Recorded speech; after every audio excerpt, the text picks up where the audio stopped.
Augusto Figueiredo caminhava pelos corredores de sua empresa como um imperador inspecionando territórios conquistados. Aos 58 anos, o bilionário havia construído um império tecnológico que o colocava entre os homens mais poderosos do Brasil. Sua arrogância era lendária no mundo dos negócios. Demitia executivos por discordarem dele, humilhava concorrentes em público e tratava funcionários como peças descartáveis em seu tabuleiro de xadrez corporativo. Naquela manhã de dezembro, Augusto estava especialmente cruel. A empresa havia batido recordes de lucro e ele se sentia invencível. Durante a reunião com acionistas, humilhou publicamente 3 vice-presidentes que haviam ousado questionar suas decisões estratégicas. Sua frase favorita ecoava pelos corredores: "Nesta empresa, eu sou Deus. Quem não gosta das minhas regras pode procurar outro altar para adorar." Maria das Graças Silva era praticamente invisível naquele universo de poder e dinheiro. Aos 64 anos, ela limpava os escritórios da Figueiredo Tech há 2 décadas, sempre discreta, sempre silenciosa, sempre eficiente. Para Augusto, ela era apenas mais um móvel da empresa, útil, mas completamente ignorável.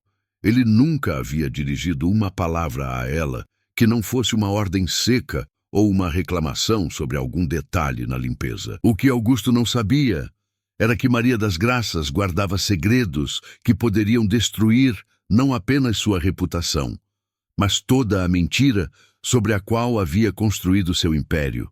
Ela havia sido contratada não por acaso, mas por uma razão muito específica que levara anos para revelar. Sua presença naquela empresa era tão calculada quanto os movimentos de um estrategista militar. Há 30 anos, Maria havia conhecido Augusto por outro nome, em outro lugar, em circunstâncias que ele desesperadamente tentava apagar da história. Naquela época, ele não era um bilionário arrogante, mas um jovem desesperado que havia cometido atos que assombrariam qualquer consciência. Maria havia sido testemunha silenciosa de eventos que Augusto pensava estar enterrados para sempre no passado. A ironia era cruel. O homem que se considerava intocável era observado diariamente pela única pessoa no mundo que conhecia sua verdadeira origem. Enquanto Augusto construía sua imagem de self-made man, de visionário que havia saído do nada para conquistar tudo, Maria sabia exatamente de onde ele havia saído e, principalmente, como havia chegado até ali. Nos últimos meses, a arrogância de Augusto havia atingido níveis insuportáveis. Ele havia demitido funcionários por prazer sádico, destruído carreiras por capricho e, principalmente, havia começado a atacar pessoas vulneráveis que não tinham como se defender. Maria assistia a tudo em silêncio, mas cada crueldade desnecessária acumulava como combustível para o momento em que finalmente revelaria quem Augusto Figueiredo realmente era. A oportunidade chegaria em breve, durante a festa de fim de ano da empresa, quando Augusto estaria cercado por toda a elite empresarial que bajulava seu sucesso.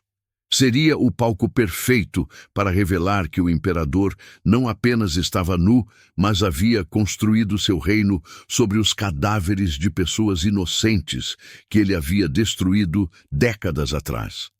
A semana que antecedeu a festa de fim de ano foi marcada por uma série de humilhações que Augusto infligiu aos funcionários com prazer sádico crescente. Ele demitiu Sandra, secretária de 45 anos com 3 filhos, apenas porque ela havia hesitado em cancelar suas férias para trabalhar no Natal.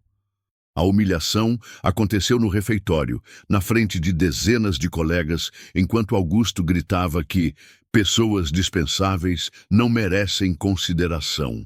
Maria observava tudo enquanto limpava as mesas próximas, seus movimentos lentos e metódicos contrastando com a agitação emocional que fervia por dentro. Cada palavra cruel de Augusto ecoava em sua memória, misturando-se com lembranças de 30 anos atrás, quando ela havia conhecido um jovem muito diferente, desesperado, suplicante, capaz de qualquer coisa para escapar das consequências de seus atos.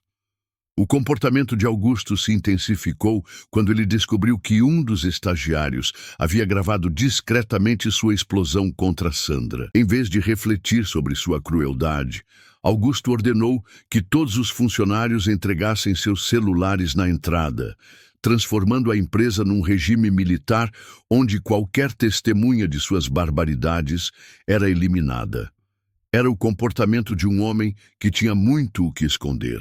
As preparações para a festa revelavam o nível obsceno de ostentação que Augusto considerava apropriado para celebrar seu sucesso. Champanhe que custava mais que o salário anual de Maria, decorações importadas da França, um chefe italiano contratado especialmente para o evento.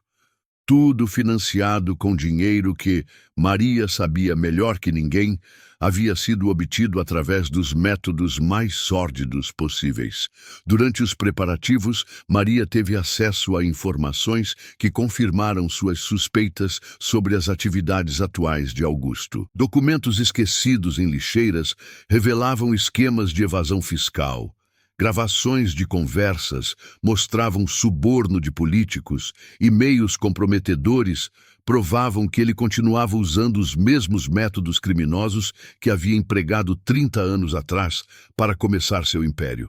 O momento mais revelador veio quando Maria encontrou Augusto sozinho no escritório, tarde da noite, queimando documentos antigos numa lareira que ele havia mandado instalar especialmente para destruir evidências. Ela reconheceu alguns dos papéis. Eram registros da época em que ele ainda usava outro nome, quando ainda não havia se tornado o self-made man que fingia ser. Augusto notou a presença de Maria e, pela primeira vez em 20 anos, realmente olhou para ela. Havia algo em seus olhos envelhecidos que o incomodava, uma familiaridade que não conseguia identificar. Por alguns segundos, eles se observaram em silêncio, e Maria viu o momento exato em que uma memória antiga tentou emergir na mente dele, mas foi rapidamente suprimida pelo orgulho e pela arrogância. A última semana trouxe o evento que selaria definitivamente o destino de Augusto. Ele demitiu brutalmente Carlos, o porteiro de 60 anos que trabalhava na empresa há 15 anos, apenas porque o homem havia pedido um dia de folga para acompanhar a esposa numa cirurgia de câncer. A humilhação foi pública, cruel, desnecessária, e foi a gota d'água que transformou o silêncio de Maria numa declaração de guerra. Naquela noite, Maria tomou sua decisão final. Ela havia guardado segredos por 3 décadas, protegendo um homem que não merecia proteção, permitindo que ele construísse um império sobre mentiras e destruição. Era hora de cobrar uma dívida que ele pensava estar perdoada pelo tempo e pelo sucesso. A festa estava no auge quando Augusto subiu ao palco do salão principal. 500 convidados, empresários, políticos, celebridades, aplaudiam o homem que consideravam um dos maiores visionários do país. O discurso começou com a arrogância habitual.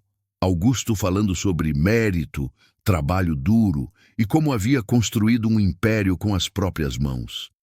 Cada palavra era uma mentira ornamentada para impressionar pessoas que nunca questionariam sua versão da história. Maria circulava discretamente pelo salão, servindo canapés e recolhendo taças vazias, como havia feito em centenas de eventos anteriores. Mas desta vez era diferente. Ela carregava na bolsa documentos que havia guardado por 30 anos, fotografias, certidões, registros que provariam quem Augusto Figueiredo realmente era antes de se tornar um bilionário respeitado. O momento decisivo chegou quando um jornalista da plateia perguntou sobre as origens humildes de Augusto. Era a deixa perfeita para ele repetir a mentira que contava há décadas. Como havia crescido pobre no interior, como havia estudado à noite enquanto trabalhava de dia, como havia construído tudo honestamente. A plateia escutava extasiada essa história de superação que os inspirava e justificava suas próprias fortunas. Mas então alguém na plateia ousou questionar a veracidade de alguns detalhes biográficos. Era um jovem repórter investigativo que havia encontrado inconsistências nos registros oficiais de Augusto. O bilionário ficou visivelmente irritado, mas manteve a compostura inicialmente, desmentindo as fake news com o charme que sempre funcionava com a imprensa. A situação escalou rapidamente quando o repórter insistiu, mencionando documentos que sugeriam que Augusto havia mudado de nome na juventude. Foi então que a máscara de civilidade caiu completamente. Augusto explodiu em fúria, gritando que era intocável, que ninguém ousaria questionar um homem de sua posição, que destruiria a carreira de qualquer jornalista que tentasse difamá-lo. Suas palavras exatas ecoaram pelo salão silencioso. Eu sou intocável. Vocês acham que podem me atingir? Eu comprei juízes, políticos, jornalistas. Eu sou dono desta cidade. Ninguém tem poder para me derrubar. Era a confissão pública de corrupção que selaria seu destino. Mas ele estava cego demais pela arrogância para perceber.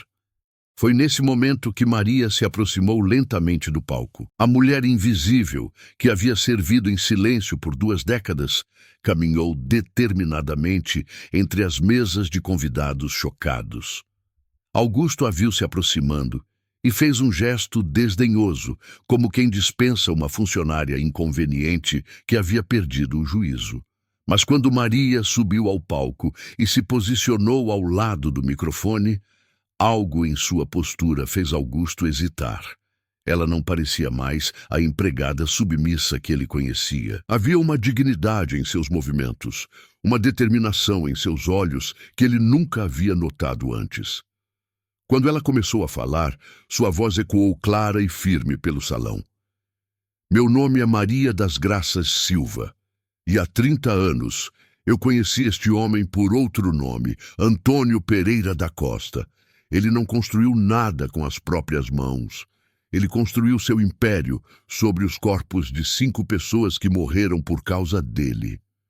O silêncio que se seguiu foi absoluto. 500 pares de olhos observavam a confrontação entre o bilionário poderoso e a faxineira, que acabara de revelar que seu império inteiro era construído sobre uma mentira.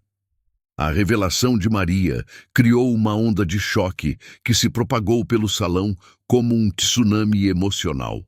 Augusto ficou lívido, tentando desesperadamente interromper o que sabia seria sua destruição pública. Gritou que aquilo eram delírios de uma empregada senil, que ela estava chantageando um homem bem-sucedido. Mas suas palavras soaram ocas no ar pesado da noite, e a plateia permaneceu hipnotizada pela coragem daquela mulher simples. Maria continuou implacável, revelando detalhes que apenas uma testemunha ocular poderia conhecer.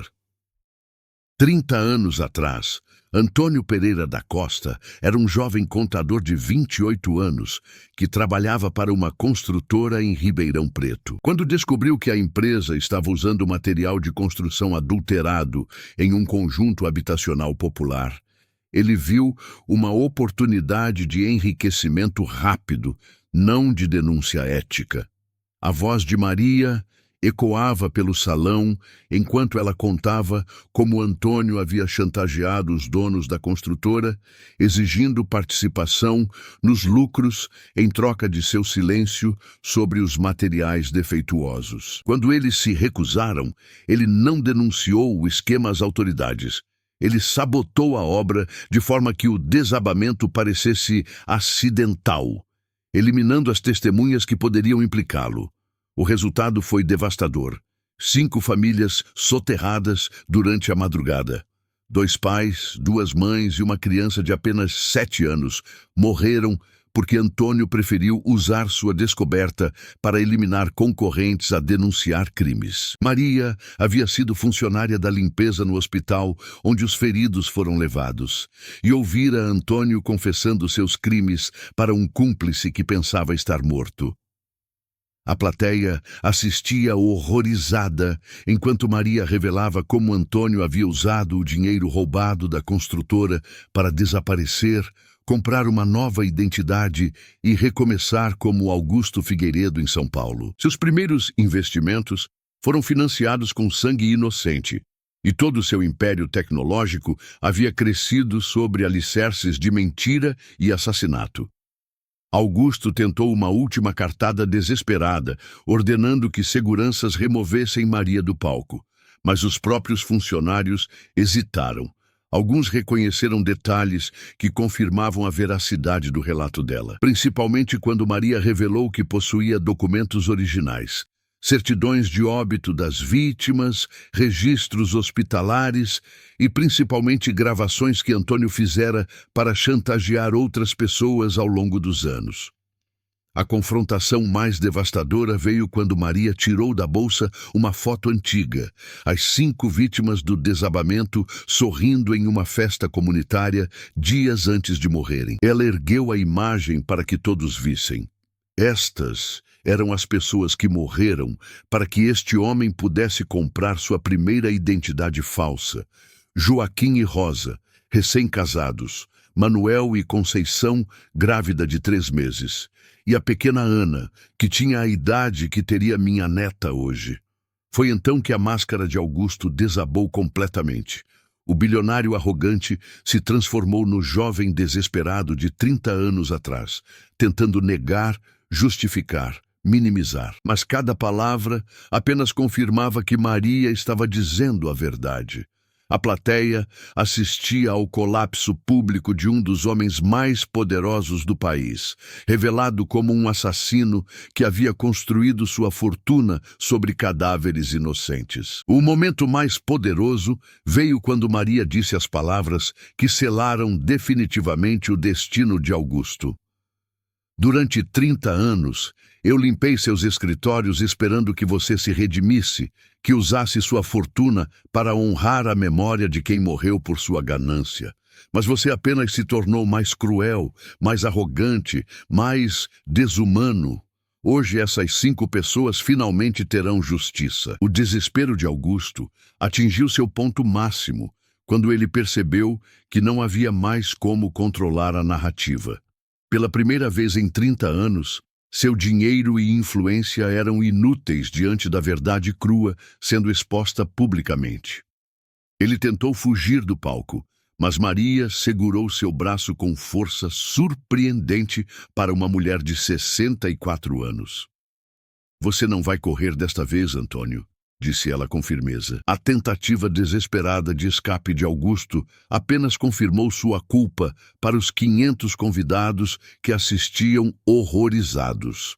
Ele empurrou Maria violentamente, gritando que ela era uma louca, uma chantagista, uma mentirosa que estava destruindo um homem honrado.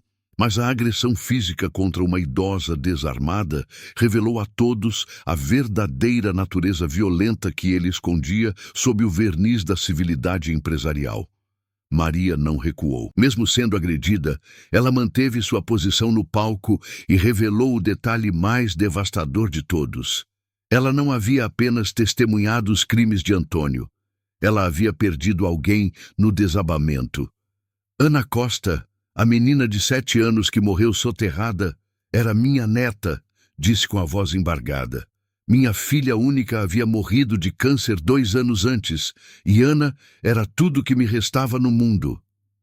A revelação explodiu na mente de Augusto como uma bomba nuclear. A mulher que havia limpado seus escritórios por 2 décadas não era apenas uma testemunha aleatória. Era a avó de uma de suas vítimas que havia passado 30 anos planejando este momento de justiça. O remorso que ele havia enterrado sob camadas de arrogância e sucesso veio à tona como uma avalanche emocional. O momento mais poderoso veio quando Maria tirou da bolsa o brinquedo favorito de Ana, um pequeno urso de pelúcia que ela havia guardado todos esses anos. Este era o único bem que Ana carregava quando foi encontrada nos escombros. Disse ela, sua voz ecoando pelo salão silencioso. Por 30 anos, eu prometi a ela que faria você pagar pelo que fez. Hoje, cumpri minha promessa. A chegada da Polícia Federal selou definitivamente o destino de Augusto. Maria havia entregado todas as evidências às autoridades dias antes da festa, mas pedira para que esperassem até que ela fizesse sua revelação pública. Os policiais que entraram no salão já possuíam mandado de prisão baseado nas gravações e documentos que ela fornecera ao Ministério Público. O último momento de Augusto como homem livre foi sendo algemado no palco de sua própria festa, diante das mesmas pessoas que haviam vindo celebrar seu suposto sucesso. Enquanto era lido seus direitos, ele olhou uma última vez para Maria. Não havia mais arrogância em seus olhos, apenas o reconhecimento tardio de que a justiça, mesmo demorada, sempre encontra seu caminho. Quando as algemas clicaram em seus pulsos, Augusto sussurrou as primeiras palavras honestas que havia pronunciado em décadas. Me perdoe, Ana. Me perdoe por ter tirado sua vida antes mesmo de você ter chance de vivê-la. Mas Maria apenas balançou a cabeça. Perdão é algo que você terá que pedir a ela pessoalmente, quando chegar em sua hora. A frase "Eu sou intocável", que ele havia gritado minutos antes, ecoava ironicamente pelo salão, enquanto o homem que se considerava acima da lei era levado para enfrentar as consequências de crimes que pensava estar enterrados para sempre no passado. A prisão de Augusto Figueiredo desencadeou o maior escândalo empresarial da década. O homem que se vangloriava de ser intocável viu seu império desmoronar em questão de semanas. A empresa Figueiredo Tech perdeu 90% de seu valor de mercado, contratos bilionários foram cancelados e uma investigação federal revelou décadas de crimes que iam muito além do assassinato inicial que construíra sua fortuna. A confissão pública de Maria havia aberto as comportas para dezenas de outras denúncias. Ex-funcionários encontraram coragem para revelar esquemas de corrupção, concorrentes eliminados através de métodos criminosos e até mesmo suspeitas de outros acidentes que haviam beneficiado misteriosamente os negócios de Augusto ao longo dos anos. O monstro que Maria havia exposto era ainda maior do que ela imaginara. O julgamento durou 8 meses e foi acompanhado por todo o país. As evidências apresentadas por Maria eram tão contundentes que a defesa não conseguiu construir nenhuma linha argumentativa consistente. Augusto foi condenado à prisão perpétua por homicídio qualificado múltiplo, formação de quadrilha, corrupção ativa e dezenas de outros crimes acumulados durante 3 décadas de impunidade. Maria se tornou um símbolo nacional de perseverança e justiça tardia. Sua história inspirou milhões de pessoas que haviam perdido entes queridos em acidentes suspeitos envolvendo empresários corruptos.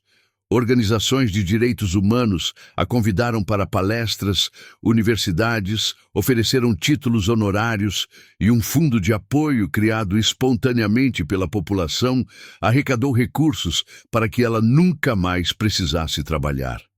A transformação mais notável aconteceu na própria Maria. A mulher que havia carregado o peso da vingança por 30 anos, finalmente encontrou paz. Ela usou parte do dinheiro arrecadado para criar um memorial em homenagem às 5 vítimas do desabamento, transformando o terreno onde ficava o conjunto habitacional em um parque público chamado Jardim da Memória. Augusto tentou apelar da sentença múltiplas vezes, mas sua arrogância persistia mesmo atrás das grades. Ele se recusava a aceitar que havia sido derrotado por uma simples faxineira, como ainda se referia a Maria em suas cartas de apelação. A humildade nunca chegou a um homem que havia confundido poder com valor humano durante toda a vida. O momento mais emocionante veio 2 anos após a prisão, quando Maria visitou pela primeira vez o túmulo de sua neta Ana.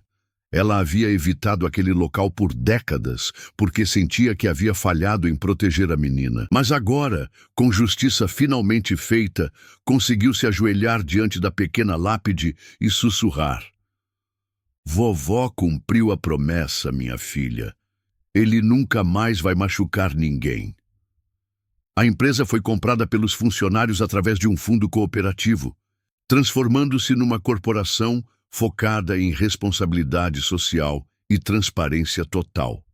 O primeiro projeto foi um sistema de monitoramento de obras públicas que impediria tragédias como a que vitimara Ana e outras 4 pessoas. A história de Maria e Augusto se tornou caso de estudo em escolas de administração e direito, provando que nenhum crime fica impune para sempre e que, às vezes, a justiça chega através das mãos mais improváveis. "Eu sou intocável" haviam sido as últimas palavras de liberdade de um homem que descobriu tarde demais que algumas pessoas nunca esquecem e nunca desistem de fazer o que é certo. 5 anos se passaram desde aquela noite, quando Maria das Graças Silva mudou para sempre a história da justiça no Brasil. Aos 69 anos, ela se tornou uma das mulheres mais respeitadas do país, não por riqueza ou poder, mas pela coragem de esperar 3 décadas pelo momento certo de fazer justiça por uma criança que não pôde se defender sozinha. A Lei Ana Costa, aprovada por unanimidade no Congresso Nacional, criou mecanismos mais rígidos de fiscalização em obras públicas e estabeleceu penas severas para empresários que colocam vidas em risco por ganância. Maria participou ativamente da redação da lei, transformando a morte de sua neta em proteção para futuras gerações de famílias trabalhadoras. O Instituto Maria das Graças, criado com doações espontâneas de todo o país, já impediu 17 tragédias similares através de denúncias anônimas e fiscalizações independentes. A organização treina cidadãos para identificar irregularidades em construções e oferece proteção legal para denunciantes que enfrentam empresários poderosos. Nenhuma Ana Costa morrerá mais por ganância alheia, Maria costuma dizer em suas palestras. A transformação mais tocante aconteceu na própria vida de Maria. A mulher que passara décadas acordando às 5 da manhã para limpar escritórios de homens poderosos, agora era convidada para falar em universidades internacionais, conferências de direitos humanos e programas de televisão mundial. Sua mensagem era sempre a mesma: justiça pode demorar, mas pessoas com memória nunca desistem. Augusto morreu na prisão no 3º ano de sua sentença, vítima de um infarto durante uma tentativa frustrada de fuga. Seus últimos dias foram marcados pelo isolamento total. Até mesmo os advogados o haviam abandonado quando descobriram a extensão real de seus crimes. Morreu como viveu, sozinho e desprezado, mas desta vez sem poder comprar a admiração de ninguém. Maria compareceu ao funeral não por piedade, mas para ter certeza de que a justiça havia sido cumprida. Diante do caixão fechado, ela colocou o urso de pelúcia de Ana sobre as flores e sussurrou: "Agora você pode descansar em paz, minha netinha." A vovó cumpriu todas as promessas. O impacto social da coragem de Maria transcendeu fronteiras nacionais. Sua história inspirou movimentos similares em outros países da América Latina, onde famílias encontraram força para denunciar tragédias antigas que haviam sido abafadas por dinheiro e influência. O efeito Maria das Graças se tornou termo acadêmico para descrever como uma única pessoa pode catalisar mudanças sociais profundas através de perseverança e coragem. Na casa simples onde mora hoje, Maria mantém um altar em memória de Ana. A foto da menina, aos 7 anos, está cercada por cartas de agradecimento de famílias que encontraram justiça através do instituto que leva seu nome. Cada carta é uma criança salva, em nome da Ana, ela diz emocionada. O momento mais emocionante veio no 5º aniversário da prisão de Augusto, quando centenas de pessoas se reuniram no Jardim da Memória para uma cerimônia em homenagem às 5 vítimas do desabamento. Maria fez um discurso que entrou para a história. "Minha neta morreu para que eu aprendesse que silêncio não protege, apenas prolonga a injustiça. Que todas as avós do mundo encontrem sua voz antes que seja tarde demais. Eu sou intocável, havia gritado Augusto naquela noite fatídica. Mas Maria das Graças Silva provou que algumas pessoas são mais poderosas que qualquer intocabilidade e que o amor de uma avó é capaz de mover montanhas de injustiça, mesmo que demore 3 décadas para encontrar o momento certo de agir. Se essa história te tocou, se inscreve no canal e compartilhe com alguém que também merece ouvir isso.